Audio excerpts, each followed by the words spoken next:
È stata chiusa l'indagine della Procura della Repubblica di Agrigento per 26 tra ex amministratori, funzionari comunali e imprenditori del comune di Lampedusa.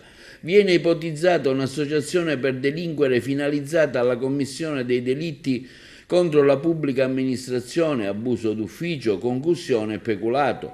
Gli indagati avranno adesso 20 giorni di tempo per chiedere di essere interrogati e presentare memorie difensive per provare a evitare la richiesta del rinvio a giudizio.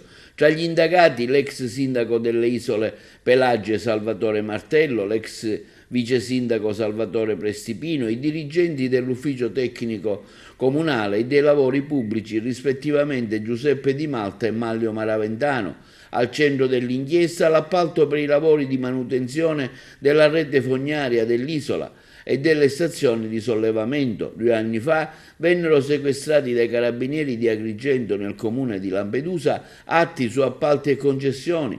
La procura agrigentina mi pare abbia preso un abbaglio, sostiene che io abbia affidato i lavori ai miei parenti quando il compito del sindaco non è fare gare e dare affidamenti, ma dare l'indirizzo politico. Le determine le fanno i dirigenti. Si parla di determine di 1.000 euro o di 500 euro che sono sempre dirigenziali. Dimostrerò nelle sedi opportune qual è l'abbaglio che ha preso la procura nei miei confronti e della mia famiglia. I miei familiari non hanno mai avuto rapporti con l'amministrazione di Lampedusa e quanto ha affermato dall'ex sindaco delle Pelagie Totò Martello.